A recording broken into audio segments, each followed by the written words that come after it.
சென்னை உயர்நீதிமன்றத்தில் வழக்கறிஞர்கள் மீது போலீசார் தடியடி நடத்திய சம்பவத்தை கண்டிக்கும் வகையில் 16வது ஆண்டாக தமிழகம் முழுவதும் வழக்கறிஞர்கள் போராட்டத்தில் ஈடுபட்டனர். கடந்த 2009ஆம் ஆண்டு இலங்கையில் நடந்த உள்நாட்டுப் போரின் போது தமிழர்கள் கொடூரமாக கொலை செய்யப்பட்டதை கண்டிக்கும் வகையில் சென்னை உயர்நீதிமன்றத்தில் வழக்கறிஞர்கள் தொடர் போராட்டத்தில் ஈடுபட்டனர்.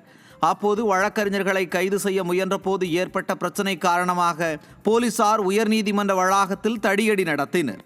இச்சம்பவத்தை கண்டித்து 16வது ஆண்டாக சென்னை உயர்நீதிமன்றம் எதிரே வழக்கறிஞர்கள் மாபெரும் ஆர்ப்பாட்டத்தில் ஈடுபட்டனர். இதேபோல் கோவையில் ஒருங்கிணைந்த நீதிமன்றம் முன்பாக வழக்கறிஞர்கள் ஆர்ப்பாட்டத்தில் ஈடுபட்டனர். திருச்சி மாவட்டம் துறையூர் நீதிமன்ற வளாகம் முன்பும் மயிலாடுதுறையில் வழக்கறிஞர்கள் நீதிமன்ற புறக்கணிப்பு செய்தும் கண்டன ஆர்ப்பாட்டத்தில் ஈடுபட்டனர். இலங்கை தமிழர்கள் மீது திமுக அன்றைக்கு இருந்த காங்கிரஸ் அரசாங்கம் குண்டுதலின் பேரில் ராஜபக்சே ஒத்துழைப்போடு ராஜபக்சே அரசாங்கம் கொத்துக்குண்டுகளை வீசுகிற போது இலங்கை தமிழர் நலனை பாதுகாக்க வேண்டும் என்பதற்காக குரல் கொடுத்து வக்கீல்கள் உண்ணாவிரதம் தான். அந்த உண்ணாவிரதத்தை கொலாப்ஸ் பண்ணணும், அந்த உண்ணாவிரதத்தை முறியடிக்கணுங்கிற நோக்கத்தோடு தான் வழக்கறிஞர்களை தாக்கப்பட்டாங்களே வெளியே வேற எந்த பின்புலம் கிடையாது. இதெல்லாம் வரலாறு. இதெல்லாம் மறைச்சிட்டு ஏதோ சிபிஐ தவறு செய்து விட்டது அப்படிங்கிற மாதிரி ஒரு சித்திரத்தை வரைந்து காட்ட மாநில உளவுத்துறை இதுல முயற்சி எடுக்கிறது. நான் அதை புரிந்து கொண்டேன். உண்மையிலே இப்போ வழக்கறிஞர்கள் எங்க போகணும்னா செக்ரட்டேரியட்டை நோக்கி தான் போகணும். அங்கதான் உண்மையான இதற்கு தூண்டுதலாக பின்னால இருந்த அம்பை எய்தவர்கள் இருக்கிறார்கள். எனவே இந்த எங்களுடைய கண்டனத்தை இந்த பேட்டியின் வாயிலாக தெரிவித்துக் கொள்கிறோம். வழக்கறிஞர்களுக்கு நியாயம் கிடைக்கும் வரை இந்த விஷயத்தை வழக்கறிஞர்களுக்கு என்றும் நாங்கள் உறுதுணையாக. தென்காசி மாவட்டம் கடையநல்லூர் தொகுதியில் வனவிலங்குகள் விவசாய பயிர்களுக்கு சேதம் விளைவிக்கும் சம்பவத்தில் வனத்துறை அலட்சியமாக செயல்படுவதாக அதிமுக எம்எல்ஏ கிருஷ்ணமுரளி குற்றம் சாட்டியுள்ளார். வனவிலங்குகளை விரட்ட நிரந்தர தீர்வு தேவை என அவர் வனத்துறை அதிகாரிகளை சந்தித்து கோரிக்கை வைத்தார். 2 நாட்களில் நடவடிக்கை எடுக்கப்படாவிட்டால் 10,000 பேர் பங்கேற்கும் கண்டன ஆர்ப்பாட்டம் நடத்துவோம் எனவும் அவர் எச்சரிக்கை விடுத்தார். தமிழகம் போதையின் பிடியில் சிக்கி சீரழிந்து வருவது மீண்டும் மீண்டும் நிரூபணமாகி வருகிறது.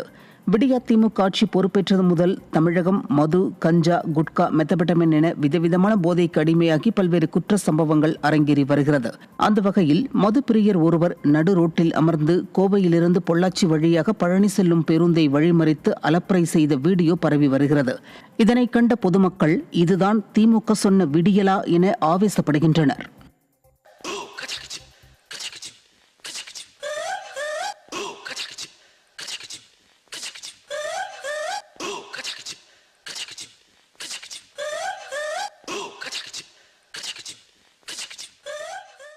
சேலம் மாவட்டம் ஆத்தூர் அருகே அரசு பேருந்து பஞ்சரானதால் பெண்கள் கை குழந்தையோடு நடந்து செல்லும் அவலம் ஏற்பட்டது.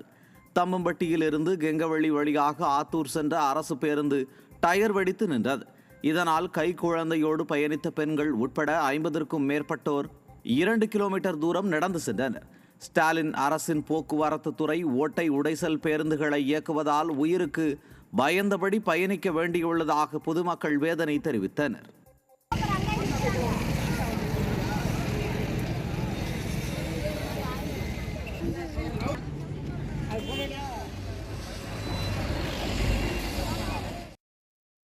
தூத்துக்குடி மதுரை தேசிய நெடுஞ்சாலைக்கு எப்போது விடிவு காலம் பிறக்கும் என மைனாரிட்டி பாஜக அரசுக்கு மக்கள் கேள்வி எழுப்பியுள்ளனர்.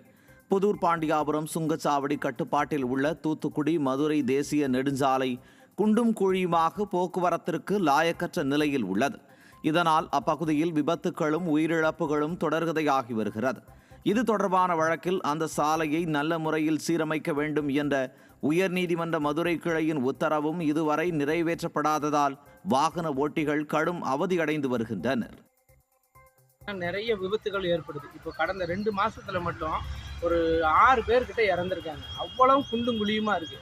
இந்த ரோட்ல முழுக்க வந்து தூத்துக்குடி ஹார்பர்ல இருந்து ஏகப்பட்ட கனரக வாகனம் போய்கிட்டு. இதை நெடுஞ்சாலைத்துறை பார்த்து தயவு செஞ்சு இந்த ரோட்டை சீரமைக்கணும். இதனால ஏகப்பட்ட விபத்துகள் நடக்குது. காஞ்சிபுரம் மாவட்ட ஆட்சியர் அலுவலகத்தில் தமிழ்நாடு வருவாய்த்துறை அலுவலர் சங்கத்தினர் கோரிக்கைகளை வலியுறுத்தி 1 மணி நேர விடுப்பு போராட்டம் நடத்தினர். ஏற்கனவே ஏற்கப்பட்ட கோரிக்கைகள் மீது அரசாணைகள் பெறும் வரை போராட்ட நடவடிக்கைகள் தொடரும் என தமிழ்நாடு வருவாய்த்துறை அலுவலர் சங்கத்தினர் அறிவித்திருந்த நிலையில் மாலை அலுவலக நேரத்தில் இருந்து 1 மணி நேரம் முன்னதாக வெளிநடப்பு செய்தனர். அரசு அலுவலகங்களின் கோரிக்கைகள் வெற்று அறிவிப்புகளாக மட்டுமே உள்ளதாகவும் அதை நிறைவேற்ற முடியாமல் விடியா திமுக அரசு நிர்வாக திறனற்று இருப்பதாக தெரிவித்தனர். திருப்பத்தூர் அருகே சொத்து பிரச்சினை காரணமாக ஜேசிபி இயந்திரம் மூலம் வீடு மற்றும் 4 ஏக்கர் வாழை மரங்கள் தரைமட்டமாக்கப்பட்டது. அகரம் பகுதியில் நடராஜன் என்பவர் குடியிருக்கும் வீடு மற்றும் அறுவடைக்கு தயாராக 4 ஏக்கரில் இருந்த வாழை மரங்களை அவருடைய அண்ணன் மகன் ஜேசிபி இயந்திரம் மூலம் அழித்தார். இதைத் தொடர்ந்து ஜேசிபி இயந்திரம் மூலம் சேதப்படுத்திய நடராஜனின் அண்ணன் மகன் தற்போது தலைமறைவாக இருப்பது பரபரப்பை ஏற்படுத்தியது.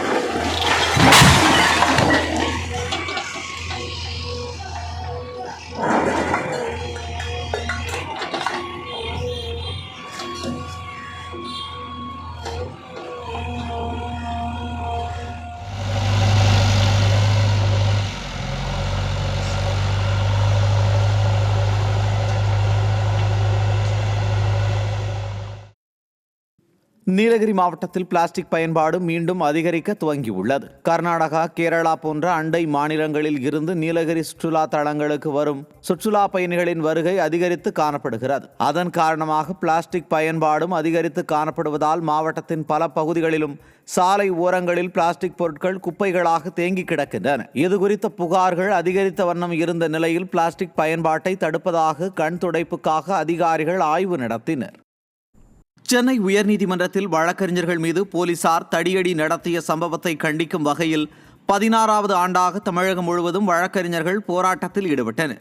கடந்த 2009ஆம் ஆண்டு இலங்கையில் நடந்த உள்நாட்டு போரின் போது தமிழர்கள் கொடூரமாக கொலை செய்யப்பட்டதை கண்டிக்கும் வகையில் சென்னை உயர்நீதிமன்றத்தில் வழக்கறிஞர்கள் தொடர் போராட்டத்தில் ஈடுபட்டனர். அப்போது வழக்கறிஞர்களை கைது செய்ய முயன்ற போது ஏற்பட்ட பிரச்சினை காரணமாக போலீசார் உயர்நீதிமன்ற வளாகத்தில் தடியடி நடத்தினர். இச்சம்பவத்தை கண்டித்து 16வது ஆண்டாக சென்னை உயர்நீதிமன்றம் எதிரே வழக்கறிஞர்கள் மாபெரும் ஆர்ப்பாட்டத்தில் ஈடுபட்டனர். இதேபோல் கோவையில் ஒருங்கிணைந்த நீதிமன்றம் முன்பாக வழக்கறிஞர்கள் ஆர்ப்பாட்டத்தில் ஈடுபட்டனர். திருச்சி மாவட்டம் துறையூர் நீதிமன்ற வளாகம் முன்பும் மயிலாடுதுறையில் வழக்கறிஞர்கள் நீதிமன்ற புறக்கணிப்பு செய்தும் கண்டன ஆர்ப்பாட்டத்தில் ஈடுபட்டனர். இலங்கை தமிழர்கள் மீது திமுக அன்றைக்கு இருந்த காங்கிரஸ் அரசாங்கம் குண்டுதலின் பேரில் ராஜபக்சே ஒத்துழைப்போடு ராஜபக்சே அரசாங்கம் கொத்துக்குண்டுகளை வீசுகிற போது இலங்கை தமிழர் நலனை பாதுகாக்க வேண்டும் என்பதற்காக குரல் கொடுத்து வக்கீல்கள் உண்ணாவிரதம் இருந்தோம். அந்த உண்ணாவிரதத்தை கொலாப்ஸ் பண்ணணும், அந்த உண்ணாவிரதத்தை முறியடிக்கணுங்கிற நோக்கத்தோடு தான் வழக்கறிஞர்களை தாக்கப்பட்டாங்களே வெளியே வேற எந்த பின்புலம் கிடையாது. இதெல்லாம் வரலாறு. இதெல்லாம் மறைச்சிட்டு ஏதோ சிபிஐ தவறு செய்து விட்டது அப்படிங்கிற மாதிரி ஒரு சித்திரத்தை வரைந்து காட்ட மாநில உளவுத்துறை இதுல முயற்சி எடுக்கிறது. நான் அதை புரிந்து கொண்டேன். உண்மையிலே இப்போ வழக்கறிஞர்கள் எங்க போனோம்னா செக்ரட்டேரியட்டை நோக்கி தான் போனோம். அங்கதான் உண்மையான இதற்கு தூண்டுதலாக பின்னால இருந்த அம்பை எய்தவர்கள் இருக்கிறார்கள். எனவே இந்த எங்களுடைய கண்டனத்தை இந்த பேட்டியின் வாயிலாக தெரிவித்துக் கொள்கிறோம். வழக்கறிஞர்களுக்கு நியாயம் கிடைக்கும் வரை இந்த விஷயத்தை வழக்கறிஞர்களுக்கு என்றும் நாங்கள் உறுதுணையாக இருப்போம். வேலூரில் ரயில்வே பாலம் அமைத்து தர வலியுறுத்தி கிராம மக்கள் கவன ஈர்ப்பு ஆர்ப்பாட்டம் நடத்தினர்.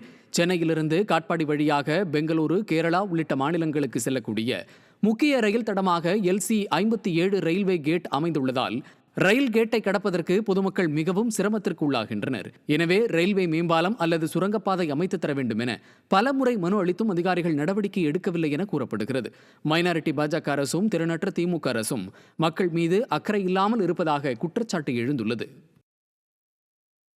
எங்களுக்கு வேணும் சுரங்கப்பாதை கொடுங்க, அப்படியே இல்லையா எங்களுக்கு மேம்பாலம் கட்டி கொடுங்க, ஆம்புலன்ஸ் வரத்துக்கு திருமணி நான் தான் எழுதி கொடுத்தேன் கலெக்டர் ஆஃபீஸில் 4 கலெக்டர்கிட்ட எழுதி கொடுத்துக்கிற மனுவை திருமணி, விண்ணாங்கால், பாரம்போடு, லசலாபாக்கம், சோழம்பூர், அன்னங்கொடி நாங்கள் 4-5 ஊரும் ரயில்வே கேட் தாண்டி வரணும். ஆம்புலன்ஸ் வர முடியல.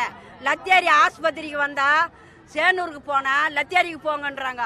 ஒரு டெலிவரி ஆகட்டும், ஒரு உடம்பு சரியில்லை ஆகட்டும், ஒரு குழந்தைங்களுக்கு காயலாகட்டும், ஒரு பள்ளிக்கூடம் பசங்களாகட்டும் ரயில் கடந்து வர்றதுக்கு நாங்கள் ரொம்ப பாதிக்கிறோம்.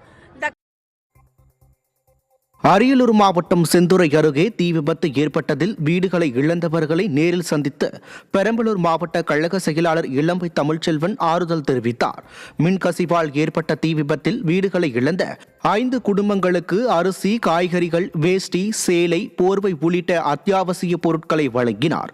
தமிழக போக்குவரத்து துறை அமைச்சரின் சொந்த தொகுதியில் ஏற்பட்ட தீ விபத்தை அமைச்சரோ கண்டு கொள்ளாத நிலையில் அதிமுக மாவட்ட செயலாளர் நேரில் சென்று நிதி உதவி வழங்கினார். அப்போது அதிமுக நிர்வாகிகள், தொண்டர்கள் ஏராளமானோர் உடன் இருந்தனர். கோவையில் தொடர் மின்வெட்டு ஏற்படுவதால் பொதுமக்கள் கடும் அவதியடைந்துள்ளனர். கோவை மாவட்டத்தில் வெயில் காலம் துவங்குவதற்கு முன்பே மின்வெட்டு துவங்கியுள்ளது. முழாண்டு தேர்வுகளுக்கு மாணவர்கள் தயாராகும் நிலையில் பல இடங்களில் பகலில் 4 மணி நேரமும் இரவில் 4 மணி நேரமும் அறிவிக்கப்படாத மின்வெட்டு நிலவுவதால் மாணவர்களும் பொதுமக்களும் கடும் அவதியடைந்துள்ளனர். மேலும் கடந்த 24 மணி நேரமாக தொடர்ந்து மின் விநியோகம் இல்லாததால் தனித்தீவில் மர்ம தேசத்தில் வாழ்வது போல அச்சத்தோடு இருப்பதாக பொதுமக்கள் வேதனை தெரிவித்துள்ளனர். திருவள்ளூர் மாவட்டம் திருத்தணி அருகே குறுகிய ரயில் பாலம் அமைக்க எதிர்ப்பு தெரிவித்து விவசாயிகள் ஆர்ப்பாட்டத்தில் ஈடுபட்டனர். நகரி திண்டிவனம் ரயில் பாதை திட்டப்பணிகள் நடைபெற்று வரும் நிலையில் குறுகிய பாலம் அமைந்தால் இங்குள்ள கிராமங்களைச் சேர்ந்த விவசாயிகள் டிராக்டர் மற்றும் லாரிகளில் கரும்பு, நெல் உள்ளிட்ட விவசாய பொருட்களை வாகனங்களில் எடுத்துச் செல்ல முடியாத நிலை ஏற்படும் என்று கூறி தமிழ்நாடு விவசாயிகள் சங்கம் சார்பில் விவசாயிகள் 50க்கும் மேற்பட்டோர் ஆர்ப்பாட்டத்தில் ஈடுபட்டனர். உதகையில் முட்டைக்கோஸ் விலை சரிவால் விவசாயிகள் கவலையடைந்துள்ளனர். மலைப்பயிர் காய்கறிகளான உருளைக்கிழங்கு, கேரட், முட்டைக்கோஸ் மற்றும் பீட்ரூட் உள்ளிட்டவைகள் பயிரிடப்படுகிறது. இந்த நிலையில் முட்டைக்கோஸ் உற்பத்தி அதிகளவு பயிரிடப்பட்டு அறுவடை செய்யப்பட்டு வரும் நிலையில் முட்டைக்கோஸ் விலை கடும் சரிவு ஏற்பட்டு கிலோ ஒன்றுக்கு 3 முதல் 5 ரூபாய் வரை விற்பனை செய்யப்படுகிறது. விளம்பர மாடல் அரசு தகுந்த இழப்பீடு வழங்க கோரிக்கை விடுத்துள்ளனர். தென்காசி மாவட்டம் கடையநல்லூர் தொகுதியில் வனவிலங்குகள் விவசாய பயிர்களுக்கு சேதம் விளைவிக்கும் சம்பவத்தில் வனத்துறை அலட்சியமாக செயல்படுவதாக அதிமுக எம்எல்ஏ கிருஷ்ணமுரளி குற்றம் சாட்டியுள்ளார். வனவிலங்குகளை விரட்ட நிரந்தர தீர்வு தேவை என அவர் வனத்துறை அதிகாரிகளை சந்தித்து கோரிக்கை வைத்தார். 2 நாட்களில் நடவடிக்கை எடுக்கப்படாவிட்டால் 10,000 பேர் பங்கேற்கும் கண்டன ஆர்ப்பாட்டம் நடத்துவோம் எனவும் அவர் எச்சரிக்கை விடுத்தார்.